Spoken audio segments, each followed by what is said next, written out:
the supply chain economy now and prospects for 2026, managing risks among shifting policies, and stabilizing your workforce. Pull up a chair and join us as the editors of DC Velocity discuss these stories as well as news and supply chain trends on this week's Logistics Matters podcast. Hi, I'm Dave Maloney. I'm the Group Editorial Director at DC Velocity. Welcome. Logistics Matters is sponsored by ID Label. As you gear up for 2026, make sure that your warehouse is ready to perform. From durable rack and pallet labels to cold storage solutions, floor striping, and professional installation, ID Label has you covered. Visit idlabelinc.com to get started or to request your free sample pack today. ID Label. When we do the barcodes, you can do more. As usual, our DC Velocity senior editors Ben Ames and Victoria Kickham will be along to provide their insights into the top stories of this week. But to begin today, 2025 will go down as the year of economic uncertainty. Shifting tariffs, changing trade policies, and international tensions kept supply chain managers on their toes all this year. And as we've done in the past couple of years, I'm honored to dissect the current state of the economy with one of our nation's leading economists. Jason Schenker is the president of Prestige Economics and chairman of the Futurist Institute. Bloomberg News has ranked Jason Schenker the #1 economic forecaster in the world in 35 different categories since 2011. I spoke with him recently as we reviewed what went right and what went wrong in the 2025 economy and where we're heading into 2026. Here's our conversation. Welcome, Jason. It's good to have you back with us again on Logistics Matters. Great to be here with you, Dave. Happy to join you again for another kind of year-end wrap-up and year-ahead outlook. Yeah, this has kind of become a holiday tradition in a sense for us to gather right before the holidays. This, of course, will be in our January issue of DC Velocity as well. But thanks again for your perspective on what's happened the past year and looking ahead to the new year. And 2025 has to go down as one of the oddest years economically in our recent history. What for you were some of the highlights or possibly even lowlights of this past year? Well, I think the most important things were, I think, some swings and expectations around the economy. There were lots of swings in the data. Many of those were engendered by trade distortions. In Q1, you had a weak GDP report because so much was being imported, which weighed on GDP growth. But then in Q2, you had a pullback in imports because so much had been front run and pulled into the first quarter. Since people weren't importing as much in Q2, you had a much stronger GDP report. And of course, then we had delays in the data for the rest of the year due to the government shutdown. So, we end the year, trying to get to the end of Q3's data, and Q4 data is going to take quite a bit longer, I think, before we have all of that. A lot of people after the election, especially business people, were looking forward to sort of a golden age for business within the new administration. And that really didn't come to pass. And a lot of it, I think, might have had to do with some of the tariffs and economic policies that have been put in place. How much of that do you think affected things? And in a lot of ways, we kept hearing the term uncertainty this year. Well, I think there are a few things as we look at the year. I mean, we saw a number of record highs in the equity markets. So the notion that businesses didn't fare well doesn't necessarily seem to match up with the notion that, we actually saw equities hitting new highs and valuations hitting new record highs. So that actually, I think, maybe is sort of a misperception, right? Because we had so much swings in the data and so much concern and so much uncertainty, we may have buried the lead that equity markets hit record highs, and we also saw real estate prices continue to rise and gold prices hit record highs. And, we saw all these other things going on. And of course, in the MHI-BAI, we had new orders expansions in every single month of 2025 that we have data for as of now. We're still waiting for December, but through the November data, which was released in December, we saw expansions in every single month. So it's tough for me to say that the year was disappointing for businesses, because when we look around at some of the data, a lot of the data was pretty good for the macroeconomy, for The you know we had a, we for the latest data available as of this podcast, we were still looking at record high payrolls, record high labor force. Yeah, lots of other things that were positive, ongoing expansions in the MHIBAI new order series.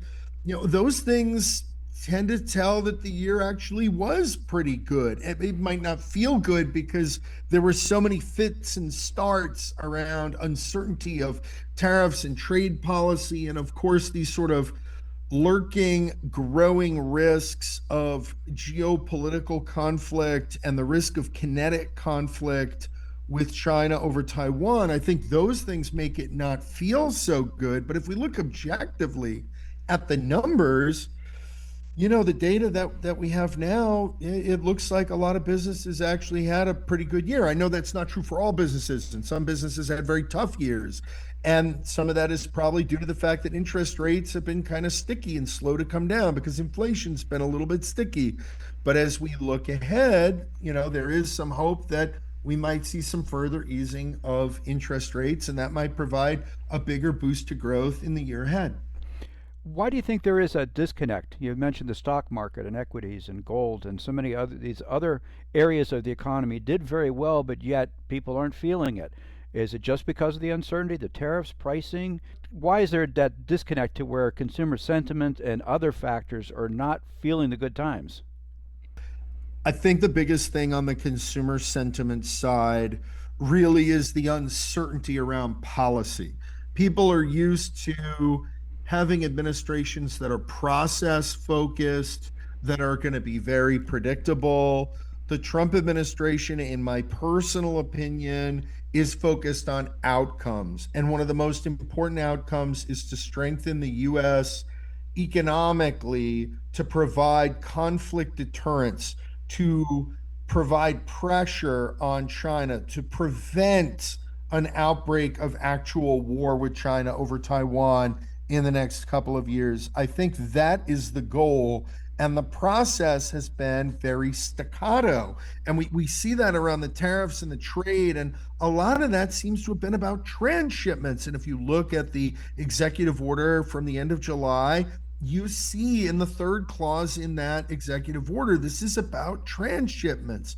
And I mean, I think that's what people are probably feeling, the uncertainty of it. I also think the ongoing, persistent inflationary pressures that have been building for years since COVID are also wearing on consumers who are looking at the sticker prices of things, and it's just really shocking, right? No one wants to pay more for something that they know used to be cheaper.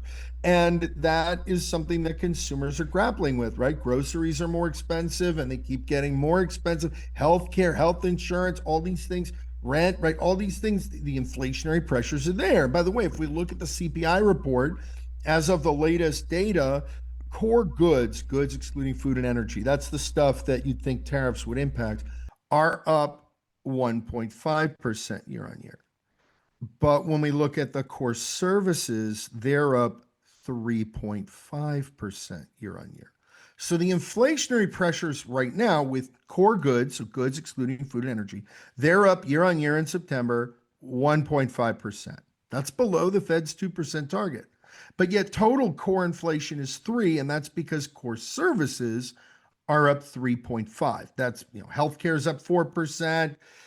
Housing, shelter, owner's equivalent rent, that's up around 3.5% or so. That's what's adding the pressure. And so while there may be more inflation ahead from the tariff side of things, we aren't seeing that in the data yet, but the services side is certainly adding more pressure than the Fed would like to see. And I think it's that combination of economic uncertainty, shifts in policy that seem quite rapid at times, again, in a staccato process that is outcome focused. I think that's adding a ripple of uncertainty that is affecting folks. And you add to that persistently rising prices due to pressures to the upside in services. That's a lot for people to manage. And I think that's what's really negatively affecting consumers.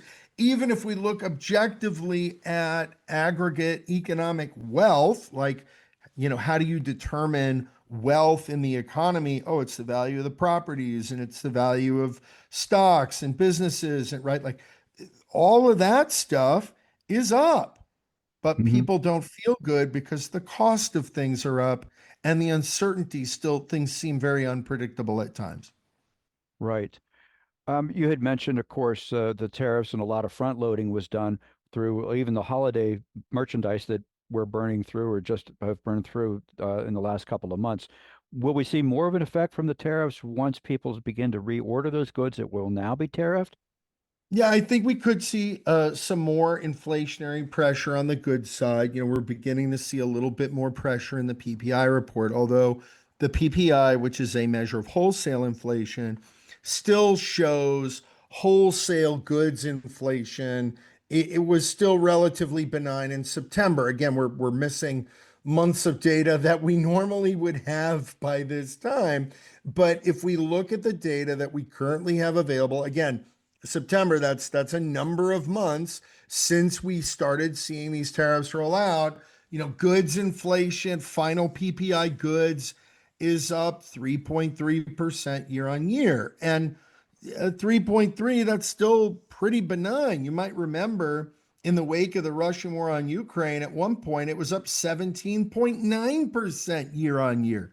So right now we're at 3.3. So this is not a catastrophic level of additional goods price inflation. And so I think a lot of this hasn't fully shaken out. And I think there is a potential we could see some more pressure, but how much feeds through to consumers? That's the bigger question. In the end, it might not be all that much because if you look at the CPI basket, there's a basket of goods. If you look, people think, oh my God, major appliances, we import so many of those, that's going to go up, that's going to drive up CPI so much. But pets and pet food is 9 times more important than major appliances for the CPI. And you know what? We're not importing a lot of pets and pet food. So the thing is, there are certain categories that look scary, which add to the confidence issue. But the truth is, you're not buying major appliances all that often, right? And obviously, used vehicles, we're not importing a lot of used vehicles, right? I mean, other than maybe like K trucks from Japan, we're not importing a lot of those, right? New vehicles, that's an issue, but used vehicles, it's not. And so when we break it down, there's somewhere between 15 and 20% of the CPI that has the potential to be impacted by the tariffs. But then it's only a percentage of that that's actually imported. So there are certain categories more at risk than others, but sometimes those aren't the biggest categories. The biggest part of the CPI is services. Over 60% of the CPI is services. That's not impacted by the tariffs. Jason, let's turn a moment to supply chains. And you mentioned the MHI Business Activity Index, which is a report that you put together every year. And we've seen some good steady growth, as you mentioned, within that index throughout the year. But anecdotally, I hear of a lot of companies that want to do investments, but are kind of afraid to get off the fence a little bit because of all the uncertainty. They're just not sure where they're going to put their dollars right now or which direction to go. What is your take on where the supply chain and material handling in particular are as we enter the new year? Yeah, thank you for this. I think this is a really good question. I mean, first and foremost, I'd say, look, the MHIBAI is an index that Prestige Economics, my firm, has been producing for over a decade. It's a monthly index, and every month it gives us a read on what's going on with new orders and shipments and unfilled orders and inventories and overall activity and future new orders, and and a couple other series as well. And so it gives us a really good idea over time as a time series, right, with over a decade of data. It gives us a good idea of what's going on. I would say that probably the most important thing in recent note is that we've had over a year of monthly consecutive expansions in new orders in the current month, and that as of the data available at the beginning of December 2025, which is the November data, 100% of the respondents, which are comprised of the MHI Roundtable and Executive Committee, 100% of those respondents expect future new orders 12 months from now to be higher than they are currently. So that bodes really well for the second half of 2026. I mean, I think in general, 2026 looks like it's going to be a good year, which is great. I'd love to see that for the industry. I also think there are other fundamental factors that maybe people have been on the fence about, right? I think on the one hand, you've got these sort of policy uncertainties, right? Whether it's uncertainty around tariff and trade policy, immigration policy, other policies. You've got some uncertainty around there that might keep people on the fence. The other part is interest rate policy. Oh, that people might be on the fence because they don't exactly, like where interest rates are, right? And they're looking at the Fed members' own forecasts where they're predicting interest rates are going to go down. And so if you're a business leader, you're an executive and you're trying to plan your future, and the Fed is telling you their interest rates are going to be lower in the future, you might want to hold off for a few months and see how much lower those rates might go. So I think those are a couple of things. Now, on the opposite side of that are sort of the Cold War II geopolitical pressures and the reindustrialization of the US economy to move to a wartime footing and a push to decouple US and Chinese supply chains as both a means of conflict deterrence against China to prevent China from engaging in active kinetic conflict. In other words, to prevent China from going to war to gain control of Taiwan. That means we're going to be increasing our shipbuilding and other activities. I would also say that there's other heavy industry. Again, if you're preparing for a wartime ready economy, you're going to be building more stuff, moving more things around. You're talking about heavy equipment, material. You're not just shipbuilding, but even if we look at something like AI, we're building a lot more data centers, right? Heavy stuff moving around. CapEx is being spent.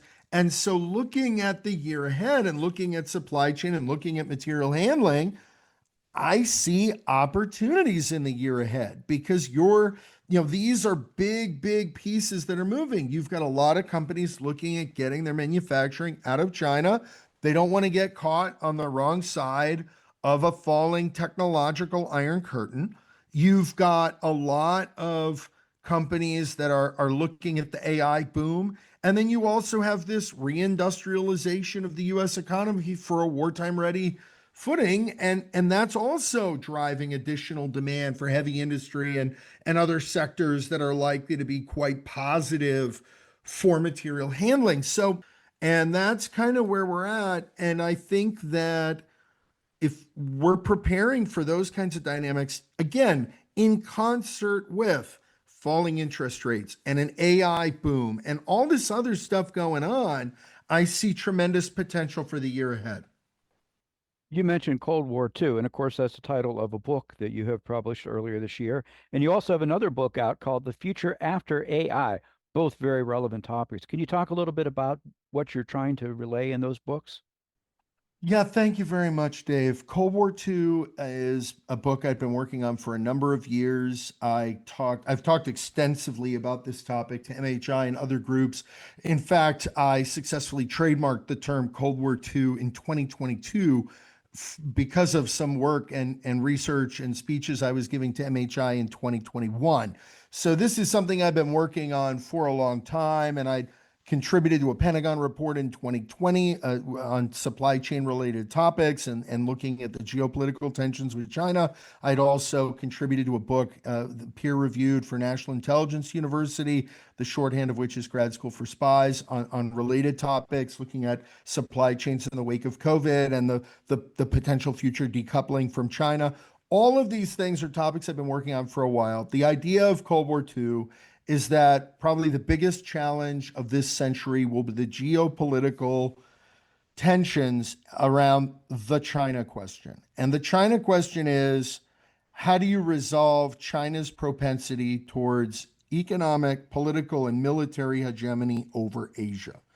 And I postulate that perhaps we never really understood Cold War One, and that Cold War One and Cold War Two were two parts of the same conflict with a 50-year armistice to answer the China question, to resolve that. And so now we see the potential for Chinese hegemony over Asia, And this is a conflict risk. And of course, the US provides a nuclear umbrella to South Korea and Japan. The US has its single biggest military base in South Korea, has its largest number of troops outside the US in Japan. There are other US assets throughout Asia. China and Taiwan are a really big crux of where the risks are right now, especially if we think about jumping back to the AI topic. Hey, we get all these chips from Taiwan. What happens if China attacks, seizes, blockades, or otherwise gains control of Taiwan? What will that mean? And that's really what that book's about, are these risks, and also the notion that a lot of these other conflicts we've seen in the past few years, right? Whether we're talking about the Russian war on Ukraine or Iran and Iranian proxies attacks on Israel, these are three fronts of the same conflict. The bad guys are all the same. It's China and Russia and Iran and North Korea, and they're working together. And of course, Iran's proxies, whether we're talking about the Houthis who are harassing shipping chains and supply chains in the Red Sea, right? They were getting Russian geospatial data using Iranian drones, right? Money from Iran. This is one big mixing pot of conflict adversaries. And you could say the same about some of the relationships that Hamas or Hezbollah, all of these groups are all tied into that same network. Everything's a moving piece.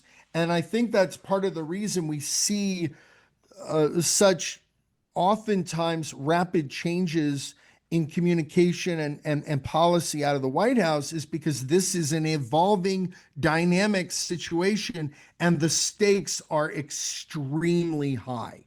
And right, no one wants to end up in World War III. I don't want to end up in World War III, right? I also don't want to end up living on planet China. Like, if those are the two things you're trying to avoid, then that's I think where we end up with these kinds of swings in policy. So those are the biggest risk factors in Cold War II. As for the future after AI, the themes in that book really revolve around the notion that AI is going to be the future bedrock of the economy and the operating system of countless industries.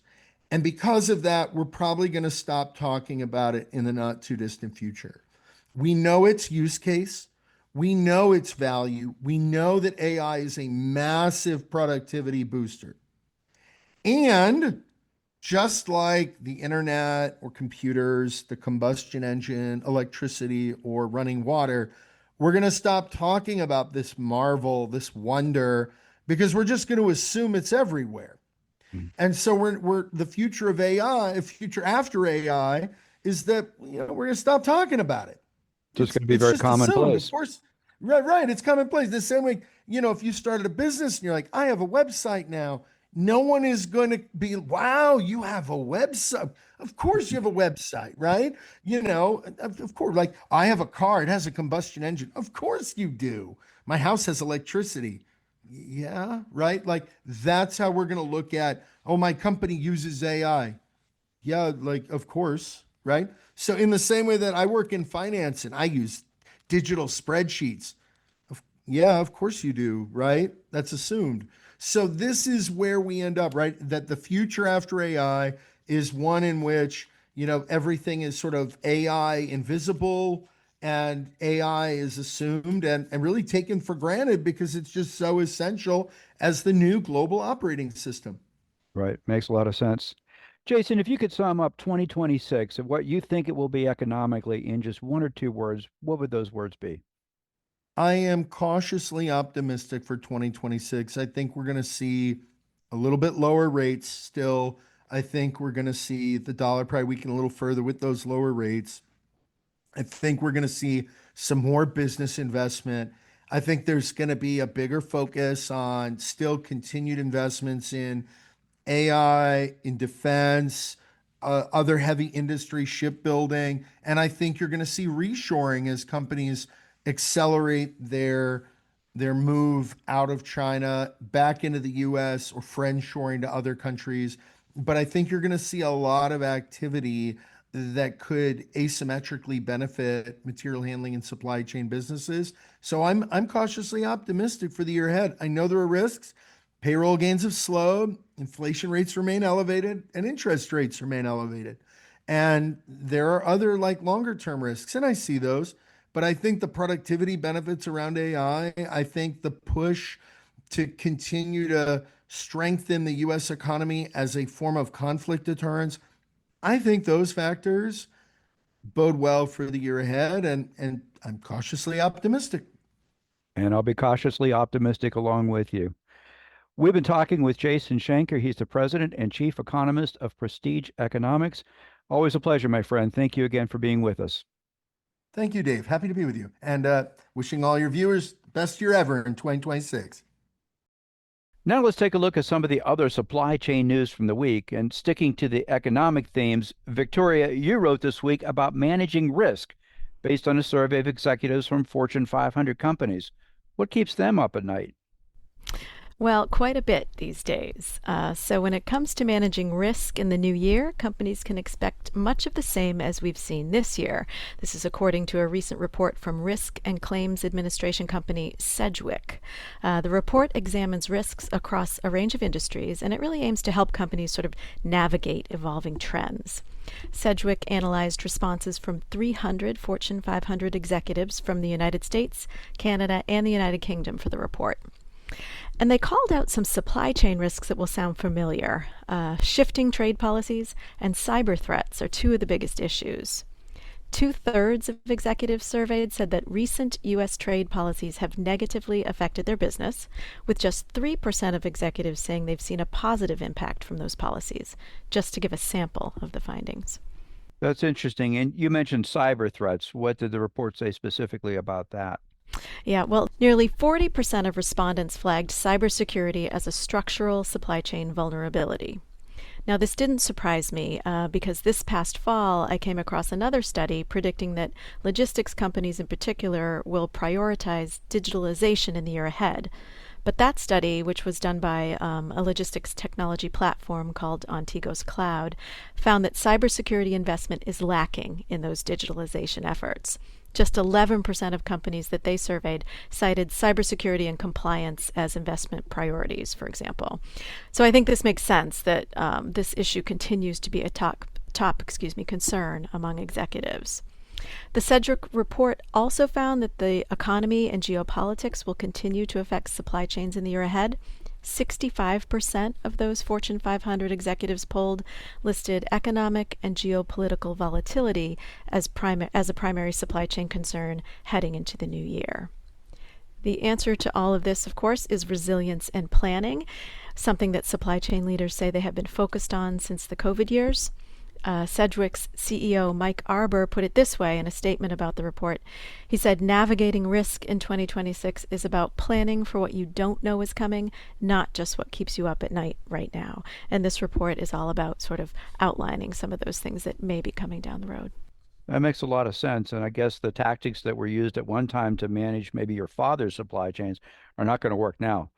Managers have to pivot quickly, be able to respond rapidly to changing conditions. Yeah, unfortunately, they've become accustomed to that. So They have, and I think just more of the same. exactly. Thank you, Victoria. You're welcome. And Ben, speaking of fast changes, you wrote this week about major shifts in the labor markets. I sure did. Yeah, the labor market is changing fast, whether we're talking about the unemployment rate or job creation numbers, turnover, skilled labor shortage. We've written about all these things in recent months. And this week we saw a report that lays out four major themes on what employers are going to have to do to keep themselves fully staffed up in 2026. This came from Randstad USA. They're a staffing agency and human resources service provider. And as you might expect, one of those headlines was about artificial intelligence. But it wasn't simply about whether AI will replace human roles. Rather, it was more about how companies can train their workers to use AI. In the new year, Randstad said, we'll see rising demand for newly essential functions like data experts and analysts and AI specialists, all to help with deploying a familiar concept, which is digital transformation. However, here's the rub. Many workers are concerned that their employers won't prepare them for that change. Specifically, by the numbers of Randstad's study, there's a majority of workers who are actually ready to adopt AI, almost 80%, but less than half of them are convinced that their employer will invest in the AI and tech training to prepare them for that. And to put the cherry on top, almost half, 47% of workers, said that they would leave their job if no AI-related training is offered by the employer. So companies that fail to step up and offer that continuous learning track may risk having higher turnover. I think it's very interesting that workers really want to get more training and education and are afraid if they don't have it.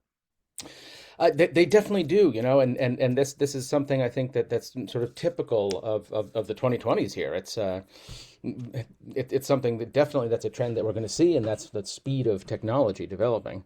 However, it's also complicated by three other trends that Randstad was talking about, because AI is not the only thing happening. First, demand is exploding in size for skilled trades. We talked about a skilled worker shortage before. Particularly operational roles, construction and manufacturing sectors are facing a massive retirement wave, they said. So there's going to be a real need on that side. Second, the old debate, since pandemic, about returning from work-at-home positions to a common office just keeps continuing. And the conclusion that seems to be firming up is a rising demand by workers for control over one's own time. So in other words, if they have to return to an office, they're going to demand more flexible schedules. And third, younger workers are apparently struggling to enter the market, with entry-level roles dropped by almost a third globally. But simultaneously, the experienced talent in technology and data and analytics, therefore, is becoming indispensable to manage the large-scale change and to keep that sort of institutional knowledge intact. Well, as you mentioned, it's certainly challenging out there, and especially for young workers. I believe we're just going to have to rethink how we train workers for jobs of the future if we're going to make it work for everybody. Yeah, that's a conclusion that makes sense. Yep, we'll have to keep our ears to the ground for how people figure out that side of things. We certainly will. Thank you, Ben. Glad to. We encourage listeners to go to dcvelocity.com for more on these and other supply chain stories. Also, check out the podcast notes section for some direct links to read more about the topics that we discussed today. And again, we'd like to thank Jason Schenker of Prestige Economics for being our guest. We welcome your comments on this topic and our other stories. You can email us at podcast@agilebme.com. We also encourage you to subscribe to Logistics Matters at your favorite podcast platform. Our new episodes are uploaded on Fridays. And a reminder, Logistics Matters is sponsored by ID Label. The countdown to 2026 is on. If you've got a new warehouse management system conversion, or reconfiguration coming up in the new year, lock in your labeling partner now. ID Label manufactures and installs durable warehouse labels and signs. Request your free sample pack today at idlabelinc.com. ID Label. When we do the barcodes, you can do more. This will be the last Logistics Matters of the year, as we're taking the next 2 weeks off to be with our families over the holidays. This episode marks the end of our 6th season of podcast. We began this podcast during the start of COVID, just sort of as a COVID project, never dreaming it would be such a success. That's again thanks to all of you, our listeners, and our sponsors. This is actually our 277th episode, so thank you for making that happen. And we'll be back again with you on January 9th as we begin our 7th season of Logistics Matters. Until then, Ben, Victoria, and I wish you a very Merry Christmas, Happy Hanukkah, and many blessings for a wonderful new year. See you in 2026.